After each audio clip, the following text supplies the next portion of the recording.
The effectiveness of Forma V by InMode.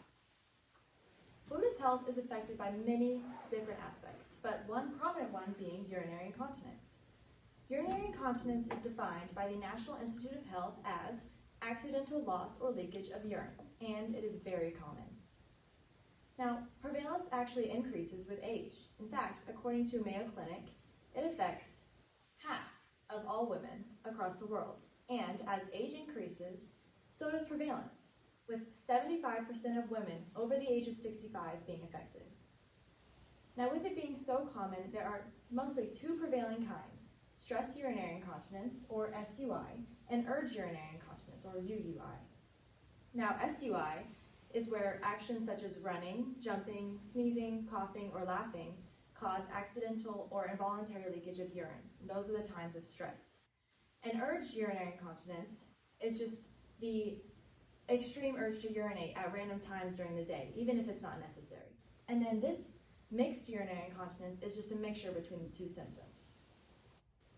Now, it has been shown that delayed activity in the levator ani muscles, or the pelvic floor muscles, is what causes urinary incontinence.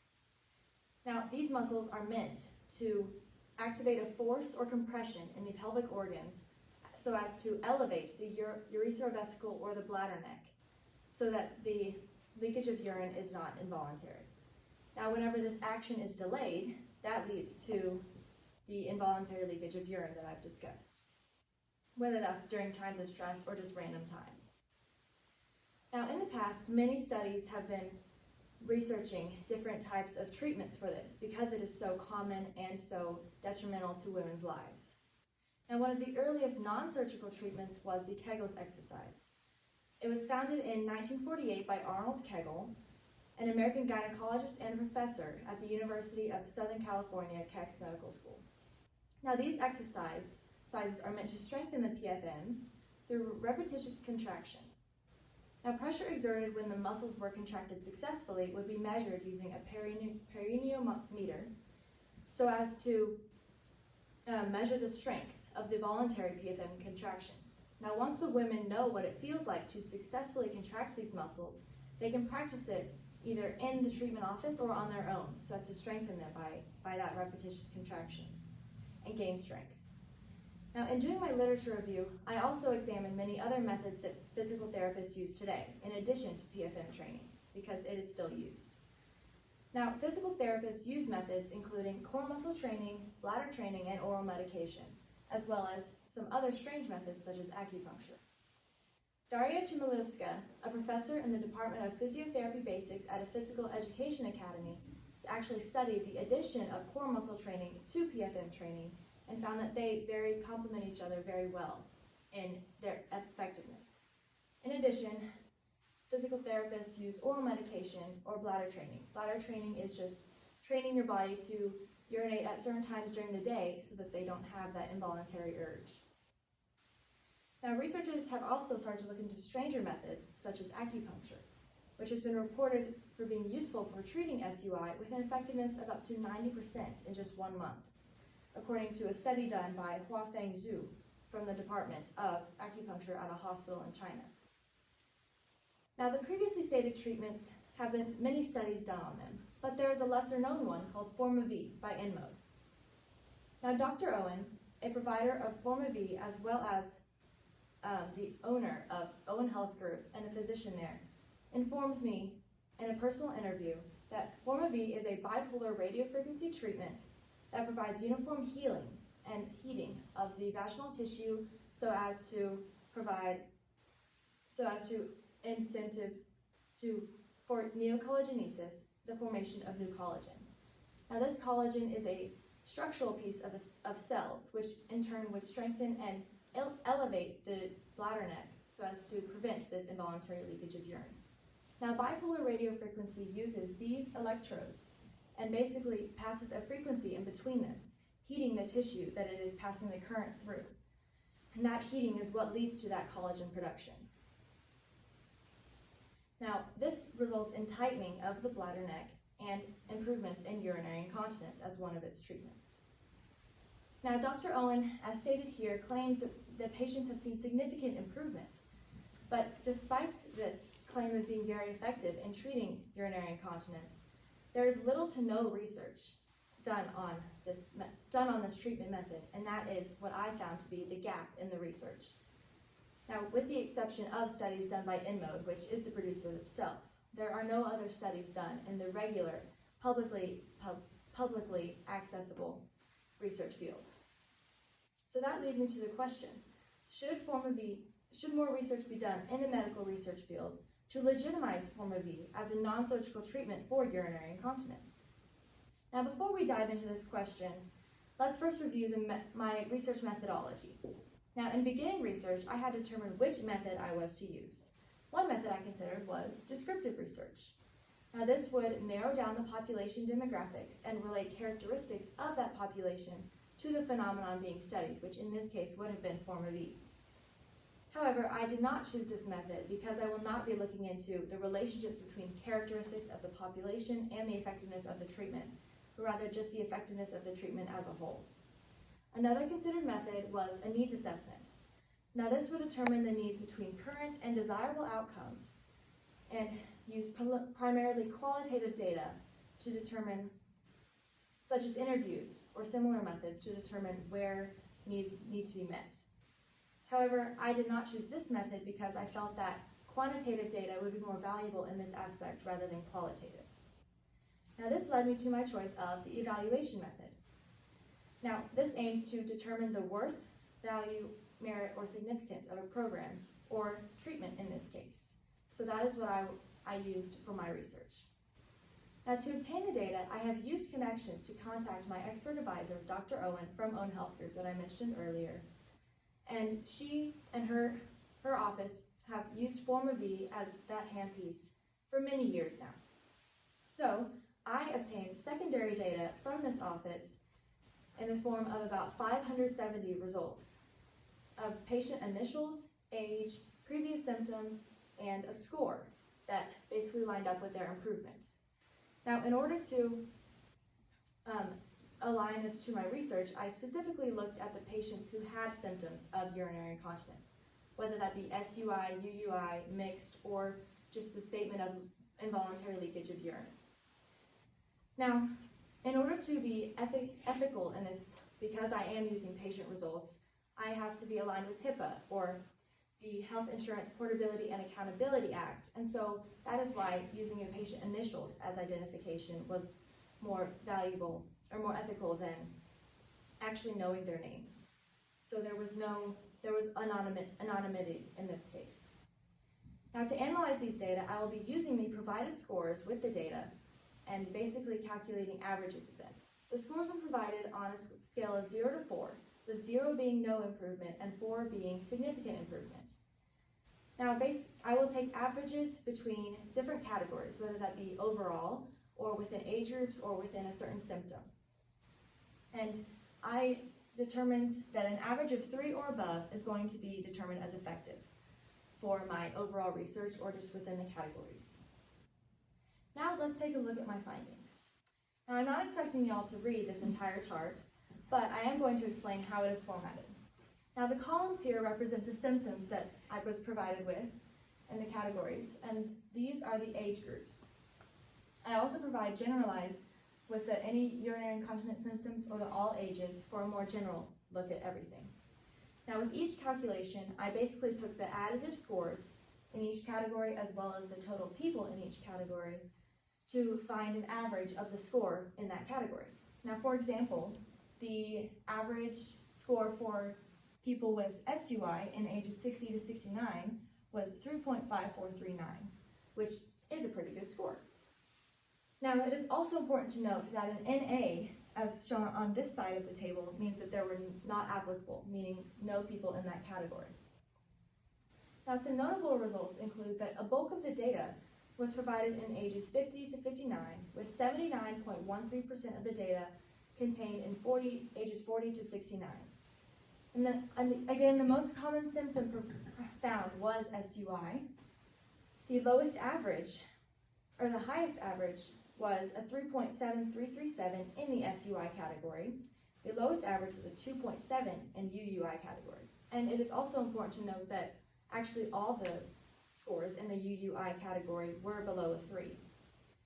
The highest average within an age group was 3.7864 in ages 40 to 49. And this is disregarding the score of 4 in ages 20 to 29 due to their small sample size. Like there was maybe one woman in ages 20 to 29 who had a 4, and that was the only average considered, so I didn't really consider that in my evaluation. Now, the lowest average within an age group was 3.375 in ages 70 to 79. So let's put these findings into a more meaning than just numbers and words. Now first, the general assumption that urinary incontinence is more prevalent with age, as stated by Barbara Wexler, an epidemiologist, can be affirmed by these data. As I stated, the bulk of the data is contained in ages 50 to 59, and in other words, as these women begin to age, the urinary incontinence is more prominent and they begin seeking treatment, which is why many of the results were from those ages. More applicable to this research specifically, however, the effectiveness of Forma-V as a treatment can be inferred from these data. I previously decided that an average of 3 or above would be deemed effective. And it is important to note that in the urinary incontinence of urge category, there were no scores that were above a 3. Now this can lead to a conclusion that Forma-V is not as effective in treating urge urinary incontinence specifically. However, it can be implied to be most effective in SUI in comparison to the others. Now regarding the use of treatment of Forma-V as a whole, it can be deemed effective because based on these data, all of the general scores of just any urinary incontinence symptoms were decided to be a 3 or above. So based on my research and its results, can we conclude that Forma-V is effective in treating urinary incontinence and that it deserves more research? The answer is yes. It is effective and should definitely be researched more and become more prominent in the non-surgical treatments of urinary incontinence. There are, however, a few limitations to my research. Now, being a high school student, I could not administer the treatment specifically and personally to obtain primary data, so I used secondary, which was still valid and valuable to my research and a source of applicable evidence. Additionally, the scores I was provided with were completely judgment-based. There are many doctors that administer the treatments, so each doctor could have a different definition of what a 3 or a 4 could be based on what the patient gave their results as. So with these scores being judgment-based between different doctors, there could be some variability on what a 3 or a 4 might mean. There are also some limitations in the variation of the sample. And like I stated before, an NA meant not applicable or no people in this category. And that small sample size could have led to a lack in the evidence that I might have been provided with a larger sample size. For example, the urge urinary incontinence category had very few people, and some age categories had no people in there.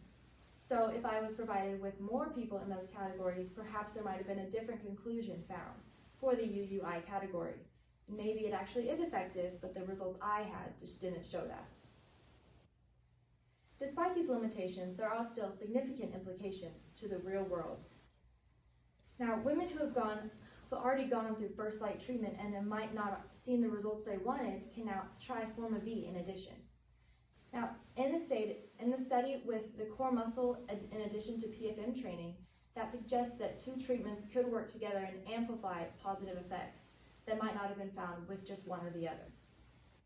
So that adding Forma-V to already treated patients could help them in that case.